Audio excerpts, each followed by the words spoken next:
അളിയാ അളിയാ എവിടെ പോയി കിടക്കുന്നു?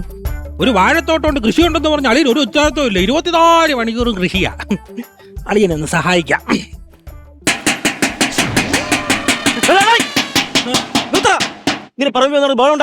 അളിയ ഞാൻ അളിയനെ സഹായിച്ചല്ലേ അളിയാ? ഇങ്ങനെയാണോ സഹായിക്കണത്? എന്ത് കാര്യം? ഇത്രയും കൃഷി കൂടെ കിടക്കല്ലേ? ആന വരും അളിയാ. ഇവിടെ എവിടെയാ ആന? ഞാനിത് കൊട്ടുന്നോണ്ടാണ് ആന വരാത്തത്. തീരെ കുറവില്ലല്ലേ? ഇവിടെ അറിയില്ല ഈ വാഴയ്ക്കും കൂടെ പ്രൈവസി കൊടുക്കാത്ത രീതിയിൽ. വാഴയ്ക്ക് പ്രൈവസിയാ? അതൊന്നും എടാ, ഈ പറമ്പിന്റെ 2 ദിക്കിൽ നിന്ന വാഴയാണ്, ഒരു കായ്ഫലവും ഇല്ല. അങ്ങനെ ഈ വാഴ രണ്ടിനെ ഞാൻ അടുത്തടുത്ത് കൊണ്ടുവച്ച്. ഇനിയെങ്കിലും അങ്ങോട്ടും ഇങ്ങോട്ടും പ്രണയിച്ച് ഒരു വലിയ വാഴക്കൊല കിട്ടിയാലോ? ഇങ്ങനെ വെച്ചിട്ട് കാര്യമില്ലല്ലേ? ഓയാലൊരു റൂം ബുക്ക് ചെയ്തോട്. അടുപ്പിക്കാൻ കൊള്ളത്തില്ല. ഇന്നലെ ആ ഡയനയുടെ കല്യാണത്തിന് പോയി അടി ഉണ്ടാക്കിയില്ല. അവരെന്നെ വിളമ്പാൻ വിളിച്ചാണ്. അല്ലെ ഞാൻ വിളമ്പാൻ വിളിച്ച്. അവിടെ ഏതായാലും കിളവനളിയാ വിളിക്കാതെ വന്ന് കയറിയത്. ഫാമിലി ഉള്ള ആയിരിക്കില്ല. ആയിരിക്കില്ല. അയാൾക്ക് പ്ലേറ്റ് ചോറ് കൊടുത്തേ ഇറങ്ങൂല, വാഴയിലെ തന്നെ കൊടുക്കണമെന്ന്. വാഴയില ഞാൻ ഇവിടെ നിന്ന് കൊടുത്തു വിട്ടായിരുന്നല്ലോ. ഈ വാഴയിലെ അറ്റത്ത് ഇത്തിരി കാക്കക്കാഷ്ട വരുന്നു, അതാണ് പ്രശ്നം. നീയല്ലേടാ അത് വിളമ്പിയത്? അത് തൂത്ത് തുടച്ച് കൊടുക്കണ്ടായിരുന്ന. ഇല തൂത്ത് തുടച്ച് കൊടുക്കുന്നതെന്നും അല്ല വിഷയമൊന്ന്. പിന്നെ ആ ഇലയുടെ അറ്റത്തിരുന്ന കറി അവൻ ഒന്നുകൂടെ വേണം. കാക്കക്കാഷ്ടത്തിനിക്ക് ഞാൻ എവിടെ പോയി പിടിക്കാനല്ലേ ആ കാക്കെ? എവിടെ ചെന്നാലും വഴക്ക് തന്നെ, ബഹളം തന്നെ. നിന്നെ കാരണം സഹിക്കാൻ വയ്യ. എന്തോന്ന് എന്റെ വാഴത്തോട്ടത്തെ ചവറ് കൊണ്ടിട്ട് നിന്നെ അടിയരും ഞാൻ. ചവറൊന്നും ഇല്ലല്ലേ? എന്തോന്ന് ഇത് എന്റെ കുടുക്ക പൊട്ടിച്ചിട്ടേ അളിയന്റെ മക്കൾക്ക് ചിക്കൻ മേടിച്ചിട്ട്. ഈ ചിക്കന്റെ മക്ക കൊടുക്കരുത്. എടാ, ഇപ്പോഴത്തെ ചിക്കനൊക്കെ വിഷം അടിച്ച് വരുന്നതാണ്, അത് കഴിച്ചുകൂടാ. ആര് പറഞ്ഞു? ഇത് ഫ്രഷ് ചിക്കൻ. അത്രയ്ക്ക് ഉറപ്പുണ്ട് അത് ഫ്രഷ് ആണ്? ഉറപ്പുണ്ട്. എങ്ങനെ ഫ്രഷ്? അല്ലെ എന്റെ വീടിന്റെ അതിൽ കൂടെ അങ്ങോട്ടും ഇങ്ങോട്ടും 24 മണിക്കൂർ പോകുന്ന വെടക്കോഴികളിയാ. എത്ര പൂവൻകോഴി ഇതിന്റെ പറ കിടന്നറിയാവോ? മൈൻഡ് ചെയ്തിട്ടില്ല. എന്തിനൊരു പൂവൻകോഴി ഇതിന്റെ ചറവി പോലും തൊട്ടിട്ടില്ല. Fresh chicken. തിരിഞ്ഞാ പോ, എനിക്കാണെങ്കിൽ കയ്യും വയ്യ. കയ്യും തൂറ്റിളിയാ? ഒന്നും പറയണ്ട അളിയാ. എന്തായാലും പറയണം. ഞാൻ ഒറ്റയ്ക്ക് അലച്ച ജനമേരിക്കും ഞാൻ ഭ്രാന്തനെന്ന്. അങ്ങനെയല്ല, അല്ലാത്തൊരു പ്രശ്നമാണെന്ന്. ഞാൻ രാവിലെ ഈ കൃഷി ഓഫീസിൽ പോയിട്ട് വരികയായിരുന്നു. പോയിട്ട് ഇറങ്ങിയത് ഒരു ഓട്ടോയിൽ കുറെ പയ്യന്മാര് വന്ന് എടുത്തിട്ടങ്ങ് അലക്കി. എനിക്കൊന്നും മനസ്സിലായില്ല. അവിടെ നിന്ന് ജംഗ്ഷനിൽ വന്നൊരു ചായക്കടന്ന് ചായ കുടിച്ചോണ്ടിരുന്നപ്പോ വീണ്ടും അടുത്തൊരു ഓട്ടോ വന്ന് കുറെ പയ്യന്മാർ വന്ന് വീണ്ടും എടുത്തിട്ട് അലക്കി. എന്തിനാ ഏതിനാ ആരാണെന്ന് ഒരു പിടിയും കിട്ടിയില്ല അളിയാ. കണക്കങ്ങോട്ട് ശരിയാവുന്നില്ലല്ലോ അളിയാ. ഏത് കണക്ക്? അല്ലെ പിന്നെ നമ്മൾ ഇന്ന് രാവിലെ ഞാൻ വീട്ടിൽ അങ്ങോട്ട് ഇറങ്ങിയപ്പോഴേ വീട്ടിന്റെ ഫ്രണ്ടിൽ രാഷ്ട്രീയക്കാർ തമ്മിൽ ഭയങ്കര അടി. ഒരു ഞാൻ ഇറങ്ങി പറഞ്ഞു, ഞങ്ങളെ വീട്ടിന്റെ മുമ്പിൽ രാഷ്ട്രീയം പറയരുത്. ഒരു സഹായങ്ങളും നീ എനിക്ക് വേണ്ടി ചെയ്തല്ല. സന്തോഷം. ഞാൻ പറഞ്ഞു എന്റെ അളിയന് ഇതൊന്നും ഇഷ്ടമല്ല. ഒന്നാ എന്റെ അളിയന് പാർട്ടിക്കാരെന്ന് പറഞ്ഞാൽ കണ്ണുകറിയെ കണ്ടുകൂടാ, രാഷ്ട്രീയക്കാരെ കണ്ടുകൂടാ. മാത്രമല്ല നിങ്ങൾ ഒട്ടിക്കുന്ന പോസ്റ്ററിലെ രാത്രി എന്റെ അളിയനാണ് വലിച്ചു കീറുന്നതെന്ന്. മഹാഭാവി. എന്നിട്ട് അപ്പൊ അവർ പറഞ്ഞു എവിടെ നിന്റെ അളിയനെന്ന്. ഞാൻ പറഞ്ഞു വീട്ടിലില്ല, കൃഷി ഓഫീസിൽ കാണുമെന്ന്. അവരൊരു 4 ആട്ടോയിലോട്ട് അങ്ങോട്ട് കയറി വരുന്നത് ഞാൻ കണ്ടു. നീയാണല്ലോ ചെയ്തത്. 2 ഓട്ടോ വന്ന്. പേടിക്കണ്ട അളി, ഇനി 2 ആട്ടം കൂടെ വരും. പാർട്ടിക്കാർ വാക്ക് പറഞ്ഞാ വാക്കാ. എനിക്ക് ദ്രോഹം ചെയ്യണല്ലടാ. സ്വന്തം പെങ്ങളെ വിധവയാക്കണം. ഇതാണ് പണ്ടുള്ളവർ പറയുന്ന ഒരു പഴഞ്ചൊല്ലുണ്ട്. പട്ടിയും ചെത്ത് അനീഷിനെയും കടിച്ച് അരിയിലെ പുളിയും മാറി, എന്നിട്ടും പശുവിന് മാറിയില്ല മുറുക്ക്. അതങ്ങനല്ല, അരിയും തിന്ന് ആശാരിച്ചും കടിച്ച് പിന്നെയും പട്ടിക്ക് മുറുമുറുപ്പ്. 2 പഴഞ്ചൊല്ല് ഒരുമിച്ചായപ്പോ നീ അതിൽ കയറി പിടിക്കാൻ നിൽക്കണ്ട. എഡിറ്റിംഗിൽ പൊക്കോളും. അങ്ങനെയാണെങ്കിൽ ഇന്നലെ വൈകുന്നേരം ആ പറമ്പിൽ നിന്നും കംപ്ലീറ്റ് കല്ല് നീ ചാക്കിൽ വാരിയിട്ട് ടെറസിൽ കയറി എന്തിന്? അളിയാ കാര്യം ഉണ്ടല്ലോ, നമ്മളെ വീടിന്റെ അപ്പുറത്ത് സുരേഷ് ഇല്ലേ? സുരേഷ്? സുരേഷ്? മറ്റേ മുട്ടയടിച്ച സുരേഷ്. സുരേഷ് അളിയ അവൻ ഈ പഴഞ്ചൊല്ലൊന്നും ഒരു വിശ്വാസവും ഇല്ലളിയാ. ഞാനുണ്ട് ഈ കല്ലല്ല വാരി ടെറസിന്റെ മേളിൽ കയറ്റിട്ട് അവന്റെ തലവടിയെ വാരി എറിഞ്ഞു കൊടുത്തു. അവൻ ഏത് പഴഞ്ചൊല്ലിലാണ് വിശ്വാസം ഇല്ലാത്തത്? എതിയേട്ടോ മുട്ടയടിച്ച കല്ലുമഴ പെയ്യുമെന്ന്. ഇപ്പൊ അവന് വിശ്വാസം വന്നു. മനസ്സിലായി. രാവിലെ അവൻ വീട്ടിന്റെ മുമ്പിൽ നിന്ന് വിളിച്ചു പറയാണ്, അതെങ്ങനെ പൂവമ്മാഴയുടെ മൂട്ടില് ഏത്തവാഴ കൊലക്കില്ലല്ലോ എന്ന്. അത് പഴഞ്ചൊല്ലി മനസ്സിലായോണ്ടല്ല, അതായത് സിംബോളിക്കായിട്ട് നിന്റെ തന്തയ്ക്ക് വിളിച്ചതാ.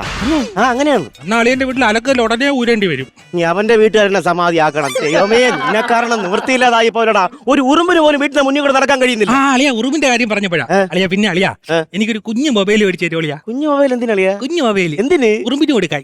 ഉറുമ്പിന് മൊബൈൽ കൊടുക്കുന്നത് അത് ഈ പഞ്ചാര ഇരിക്കുന്ന ഫേക്ക് ലൊക്കേഷൻ ഗൂഗിൾ മാപ്പ് വഴി ഉറുമ്പിന് അയച്ചു കൊടുത്തിട്ട് അതിനെ വഴി തെറ്റിക്കാൻ. ഇങ്ങനെ തേരാപ്പാര നടക്കുമ്പോ എനിക്കൊരു രസമളിയാ കാണുമ്പോ.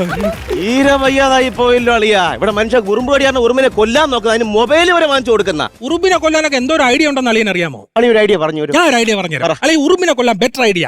നമ്മൾ ഈ ഉറുമ്പ് പോകുന്ന വഴിയിൽ അല്പം മുളകും പഞ്ചസാരയോടെ മിക്സ് ചെയ്ത് ഇങ്ങനെ ഇടുക. അപ്പൊ ഈ പഞ്ചസാരയുടെ രുചി അറിഞ്ഞിട്ട് ഉറുമ്പൊന്നും ഇങ്ങനെ തിന്നും. അതിനകത്ത് മുളക് പൊടി ഉണ്ടേ. അപ്പൊ ഉറുമ്പിന് എരിയുമ്പോ ഉറുമ്പ് എന്ത് ചെയ്യും? വെള്ളം കുടിക്കാനായിട്ട് നമ്മളെ കിണറ്റിന്റെ മുട്ടിലോട്ട് വരും. എന്നിട്ട് ഇങ്ങനെ കിണറ്റിന്റെ വക്കി കയറി ഇരുന്നിട്ട് കിണറ്റിൽ വെള്ളം ഉണ്ടോന്ന് ഉറുമ്പ് ഇങ്ങനെ എത്തി നോക്കും. അപ്പൊ നമ്മളിങ്ങനെ പറവേ പമ്മി ചെന്നിട്ട് ഈ ഉറുമ്പിന്റെ ചന്തി പിടിച്ച് ഒറ്റ തള്ളു ഉറുമ്പ് കിണറ്റിലോട്ട് വീഴുന്നു. കിണറ്റിലെ വെള്ളത്തിൽ കിടന്ന് ഉറുമ്പ് ഭയങ്കരമായിട്ട് തണുക്കുമ്പോ ഉറുമ്പ് എന്ത് ചെയ്യും? ചൂട് കായാനായിട്ട് നമ്മൾ അടുപ്പിന്റെ മൂട്ടിൽ വരും. അപ്പൊ നമ്മൾ അഡ്വാൻസ് ആയിട്ട് ഒരു കാര്യം ചെയ്യണം. ഉറുമ്പ് അറിയാതെ ഒരു കുഞ്ഞു ഓലപ്പടക്കം എടുത്ത് അടുപ്പിനകത്ത് ഇട്ടേക്കണം. നമ്മളെ ഓലപ്പടക്കം എന്ന് പറഞ്ഞാൽ ഉറുമ്പിന് ബോംബാണ്. അപ്പൊ ഈ ഉറുമ്പ് ഇങ്ങനെ കയറി വന്നിട്ട് നമ്മുടെ ഉദ്ദേശപ്രകാരം ഈ അടുപ്പിന്റെ മൂട്ടി ഒന്ന് ഇങ്ങനെ തണുപ്പ് കായി അപ്പൊ ഈ പടക്കം പൊട്ടും. ദേഹമാസകലം പൊള്ളലേറ്റ ആംബുലൻസിൽ ആശുപത്രിയിലോട്ട് കൊണ്ടുപോകും. എന്നിട്ട് ICUയിൽ ഇങ്ങനെ ഓക്സിജൻ മാസ്ക് ഒക്കെ വെച്ച് ഉറുമ്പ് അത്യാവശ്യ നിലയിൽ ഇങ്ങനെ കിടക്കും. അപ്പൊ ഞാനും അളിയനും കൂടെ ഈ കമ്പൗണ്ടറിന്റെ വേഷത്തിൽ പമ്മി അങ്ങോട്ട് ചെന്നിട്ട് ഈ ഓക്സിജൻ മാസ്ക് ഊരിയങ്ങ് മാറ്റും. അപ്പൊ ഈ ഉറുമ്പ് ശ്വാസം കിട്ടാതെ പെടഞ്ഞു മരിക്കും. നല്ല ബുദ്ധി. അല്ല ഉറുമ്പോടി മാറിയിട്ട് കൊല്ലലിയാ ബുദ്ധിയില്ലാത്ത. ഈ ഐഡിയ ഒക്കെ ഉണ്ടാക്കുന്ന സമയത്ത് എവിടെയെങ്കിലും പോയി ജോലിക്ക് വെക്കട്ടെ അളിയാ. എനിക്ക് ജോലി കിട്ടിയതേ അളിയാ. എവിടെ? ഞാൻ പഠിച്ച സ്കൂളിൽ തന്നെ എനിക്ക് അധ്യാപകനായിട്ട് ജോലി കിട്ടിയായിരുന്നു. അയ്യാ, പഠിച്ച സ്കൂളിൽ സാറായിട്ട് ജോലി കിട്ടിയ അതൊരു ഭാഗ്യമാണ്. അന്നളിയാ. പക്ഷെ ഉച്ചയ്ക്ക് ഊണുണ്ണാൻ സ്കൂളിൽ വിട്ടില്ലേ? അപ്പോൾ ഞാൻ സാറാണെന്നുള്ള കാര്യം മറന്നു കളിയാ. മാവിച്ചെന്ന് കല്ലെറിഞ്ഞു. സ്കൂളിലെ മാവില 2 ഓട് പൊട്ടി. അങ്ങനെ പറഞ്ഞു വിട്ടാ? പറഞ്ഞു വിട്ടില്ല, അവരതും സഹിച്ചു. എന്നിട്ട് ഞാൻ ക്ലാസ് എടുത്തോണ്ട് വന്നപ്പോഴേ ഒരു ചെറുക്കൻ ചോദിക്കുകയാണ്, സാറേ മാസം എന്ന് വെച്ചാൽ എന്താണ്? അളി എന്ത് പറഞ്ഞു? ഞാൻ പറഞ്ഞു, എടാ ശിവനും ശക്തിയും ചേർന്നാൽ മാസടാണ്. അപ്പൊ പറഞ്ഞു അവിടുത്തെ പ്രിൻസിപ്പാൾ ഞാനായിരുന്നെങ്കിലേ എന്നെ അടിയെന്ന് പറഞ്ഞു വിട്ടാ. പറയുന്ന കേട്ടാ തോന്നുന്നു ഇതൊരു അളി എന്നെ അടിച്ചിട്ടില്ലെന്ന്. എപ്പോഴാണ് നിന്നെ അടിച്ചത്? അളി ഇന്നലെ എന്തിനാ അളി എന്നെ അടിച്ചത്? കാര്യമുണ്ട്. എന്റെ കുഞ്ഞിന് ദ്രോഹം ചെയ്തോണ്ട് വിദ്യാരംഭത്തിന് എഴുത്തിനിരുത്താൻ വേണ്ടി മുഹൂർത്തം കുറിച്ചിരിക്കുന്ന എന്റെ കുഞ്ഞിനെ നീ ഉപദ്രവിച്ചില്ലടാ, നീ ദ്രോഹിച്ചില്ലടാ. ഞാൻ ദ്രോഹിച്ചെന്നല്ലേ, ഞാൻ അവനെ ഇന്നലെ വിളിച്ചിരുത്തി എഴുത്തിൽ പ്രാക്ടീസ് ചെയ്യിപ്പിച്ചല്ലേ. അതെന്തിന്? അല്ലെ വിദ്യാരംഭത്തിൽ ഇത്രയും പേര് കൂടി നിൽക്കുമ്പം അരിയിൽ എഴുതുമ്പോ തെറ്റിപ്പോയ അവൻ ചമ്മി പോകത്തില്ലേ? അതുകൊണ്ട് ഇന്നലെ വിളിച്ചിരുത്തി പ്രാക്ടീസ് കൊടുത്തതാണ്.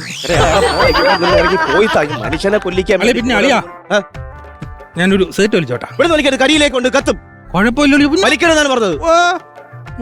എന്താ ചെയ് വലിച്ചൂടാ അളിയാ, ചുമ്മാ അരി അളിയാ. അവിടെയൊന്നും തീയിടല്ലേ. എന്തോ നിർത്താൻ പറ്റുന്നില്ലേ? ശീലമായി പരിധിയുണ്ട് കേട്ടോ ഇതിനൊക്കെ. എനിക്കിതൊക്കെ രസാളി അളിയനെ ഇങ്ങനെയൊക്കെ കാണിച്ചു വരാന്ന്. അളിയൻ പോ, അളിയൻ പോ. അളിയ ഒരു 2000 രൂപ അളിയാ. അളിയൻ പോ അളിയാ. 2000 രൂപ അളിയാ. 2000 ഞാൻ തരില്ല. പോ അളിയ. എന്തോ അളിയാ? ഞാൻ തരില്ല. എന്നോട് ചോദിക്കണേ, ഞാൻ തരില്ല. മനുഷ്യത്വം വേണോ അളിയാ? എനിക്ക് മനുഷ്യത്വം ഇല്ല. മനുഷ്യനെ സഹായിക്കണോ അളിയാ? നീ സഹായിക്കാൻ അളിയ എന്നെ കണ്ടുപടി അളിയാ. ഇന്നലെ ഒരു ഭിക്ഷക്കാരൻ പാവം വിശന്ന് വലഞ്ഞ് എന്റെ വീട്ടിൽ കയറി വന്നു. ഞാൻ ഉണ്ടാക്കിയ ആഹാരം, എന്റെ കൈവച്ചുണ്ടാക്കിയ ആഹാരം അവൻ ഞാൻ പൊതിഞ്ഞു കൊടുത്തറിയാ. ആ ഭിക്ഷക്കാർ ഇപ്പോഴും ജീവനോടെ ഉണ്ടോ? അവ ഇന്ന് രാവിലെ വന്നിരുന്നു. നിന്റെ ആഹാരം കഴിക്കാനായിരിക്കും. പിന്നെ അവൻ ഭിക്ഷ എടുത്ത പൈസ കൊണ്ട് ഒരു പുസ്തകം മേടിച്ചെന്നളിയാ. ഏത് പുസ്തകം? 101 പാചക വിധികൾ. അവനവരെ മനസ്സിലാക്കി ആഹാരത്തിന്റെ ക്യാമത്വം. ഞാൻ തിന്നപ്പോ കുഴപ്പമൊന്നുമില്ലായിരുന്നളിയാ. അളിയാ, കഴിക്കുന്ന ആഹാരത്തിൽ രുചി മനസ്സിലാക്കാൻ അല്പം ബുദ്ധിയെങ്കിലും വേണം. അതുപോലെ നിനക്ക് ഇല്ലാതായി പോയല്ലോ. 2000 രൂപ അളിയാ. ഞാൻ 2000. നിനക്ക് ഇപ്പൊ 2000 ആവശ്യം എന്താണ്? എനിക്ക് ചെന്നൈ പോയി. എന്തിന്? സിനിമ നടി ഉർവശി ചേച്ചിയെ കാണാൻ. നീ അവരെ കൂടെ പോയി ശല്യപ്പെടുത്താനായിരിക്കും. അല്ലല്ല, ഉർവശി ചേച്ചിയെ കൊണ്ട് എന്നെ ഒന്ന് ശപിപ്പിക്കണം. അതെന്ത് കാര്യത്തിനാണ്? അളിയും കേട്ടിട്ടില്ലേ? ഉർവശി ശാപ ഉപകാരം ഒന്ന് എങ്ങനെയെങ്കിലും രക്ഷപ്പെടുത്തെങ്കിൽ രക്ഷപ്പെടട്ടളിയാ. എന്റെ പൊന്നളിയാ, വല്ലാത്തൊരു അവസ്ഥ തന്നെ അളിയാ. അളിയന്റെ കാര്യം അളിയ ഒന്ന് പോയി താളിയാ. അളിയ പിന്നെ ഞാൻ പോണോ? ഞാൻ അളിയന്റെ അടുത്തൊരു ചോദ്യം ചോദിക്കാം. അതിന്റെ ഉത്തരം അളിയൻ പറഞ്ഞാൽ ഞാൻ പോവാം. ഉറപ്പാണ്? ഉറപ്പാണ്. പിന്നെ ഇങ്ങോട്ട് വരില്ലല്ലോ? വരില്ല. ഇനി എന്ത് കാര്യമായാലും ഞാൻ ഉത്തരം പറഞ്ഞിരിക്കും. അളിയൻ ഈ ബാൻഡ് എന്ന് കേട്ടിട്ടുണ്ടോ? കേട്ടിട്ടുണ്ട്, ഒരുപാട് കേട്ടിട്ടുണ്ട്. എന്നാൽ പാട്ടുകാരും ഓർക്കസ്ട്രക്കാരും ഇല്ലാത്ത ബാൻഡ് ഏതാണ്? എങ്ങനെ? പാട്ടുകാരും ഓർക്കസ്ട്രക്കാരും ഇല്ലാത്ത ബാൻഡ് ഏതാണ്? എനിക്ക് വലിയ പൊടി കിട്ടില്ല. നോബിയണ്ണൊക്കെ പരിപാടിക്കൊക്കെ പോകുന്നുണ്ട് എപ്പോഴും. ആണോ ഈ ബാൻഡിൽ പാട്ടുകാർ ഓർക്കസ്ട്ര ഇല്ലാത്ത ബാൻഡ് കാരണം? ഇല്ല, ഒരു 4 പീസെങ്കിലും കാണും ഇവിടെ മിനിമം. കാണും. പിന്നെ അഖിലേ, നിനക്കറിയോ? കരോക്കെ ഗാനമേളയൊന്നും അല്ലല്ലേ? അവൻ വേറെ കയറി പോണേ. അല്ലേ? അല്ലല്ല, അങ്ങനെ ഒരു ബാൻഡ് ഇല്ല. ഇല്ലല്ല, അങ്ങനെ ഒരു ബാൻഡ് ഇല്ല. പാട്ടുകാരും ഓർക്കസ്ട്രക്കാരും ഇല്ലാത്ത ബാൻഡ് ഇല്ല. ഞാൻ നേരത്തെ റബ്ബർ ബാൻഡ് അങ്ങോട്ട് എറിഞ്ഞില്ലേ, അത് അതുകൊണ്ട് കിടക്കുന്നു ആ ബാൻഡ്. ചോദിച്ചു എനിക്ക് ഇത് കിട്ടണേ. പോകുന്നില്ല. ഇനി അടുത്തെന്തെങ്കിലും ചോദിക്കണ്ടോ? ഒരു മിനിറ്റ്, ഞാനൊരു കോൾ ചെയ്തോട്ടെ, അത്യാവശ്യമാണ്. ഹലോ, ഈ ഫ്ലെക്സ് സ്റ്റിക്കറൊക്കെ അടിക്കുന്ന കടയല്ലേ? എനിക്ക് വൈകുന്നേരത്തിനകത്ത് ഒരു കഴുത്തിൽ തൂക്കാൻ പറ്റുന്ന ഒരു സ്റ്റിക്കർ അടിച്ചു തരാൻ പറ്റുമോ? മാറ്റർ ഞാൻ വാട്സാപ്പിൽ അയക്കാം. ശരി, ആയിക്കോട്ടെ, ഓക്കെ, താങ്ക് യു. ആർക്കാളിയാ കഴുത്ത് തൂക്കുന്ന? അളിയന് വേണ്ടി തന്നെ. എനിക്ക് തൂക്കണം, എല്ലാരും ഇത് വായിക്കുകയും ചെയ്യണം. വായിക്കണം. എന്തോ മാറ്റർ? ഞാൻ അമ്പളിക്കുട്ടൻ, ഞാൻ ഒരിക്കലും നന്നാവില്ല. അളിയാ ഓടാ പുളിയാ. അളിയന്റെ എന്തോന്നടാ നോക്കണത്? നീ എന്തോ ചെയ്ത് നോക്കുക? ക്ലൈമാക്സ് സ്റ്റില്ലടിച്ചില്ലടാ. അത് പറയണ്ടേ?